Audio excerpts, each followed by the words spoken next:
High বন্ধুরা, কেমন আছেন? আমি নীলা। এখন শহরের এক কোণায় একা থাকি। সময়ের স্রোতে সবকিছু বদলে গেছে।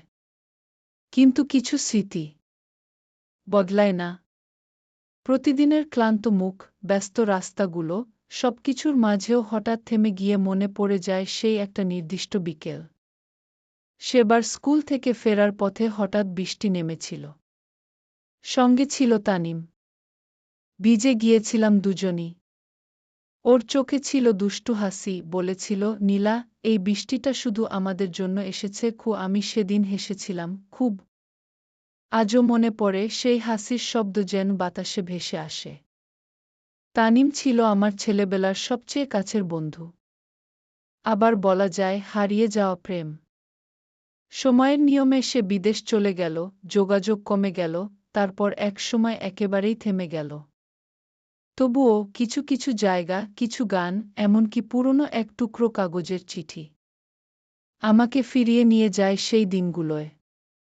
মনে পড়ে আমরা কাগজের নৌকা বানিয়ে ভাসাতাম ডোবার জলে। মনে হতো ওই নৌকাগুলোয় ভর করে আমরা একদিন খুব দূরে চলে যাব। এখন মাঝে মাঝে রাত্রে হঠাৎ ঘুম ভেঙে যায়। চুপচাপ বসে থাকি। তখনই কানে বাজে সেই পুরনো দিনের শব্দগুলো, তানিমের হেসে ওঠা, মায়ের ডাক, ছোটবেলার পাড়ার বন্ধুরা একসঙ্গে হাসাহাসি করা। সব যেন আজও জ্যান্ত, জীবন্ত।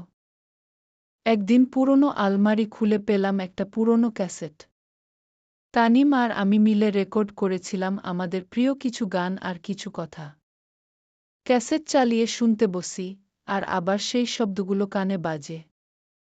নীলা, তুমি এখনো কি আকাশের তারা গুনো? তানিমের কণ্ঠ সেই পুরনো ক্যাসেটের ভেতর থেকে ভেসে আসে। চোখে জল এসে যায়। আমি চুপ করে বসে থাকি। উত্তর দিই না। কারণ আমি জানি সে এখন অনেক দূরে। আর কোনো উত্তর শুনবে না। স্মৃতিরাও একটা সময় শব্দ হয়ে যায়। আর সেই শব্দগুলো আজও কানে বাজে।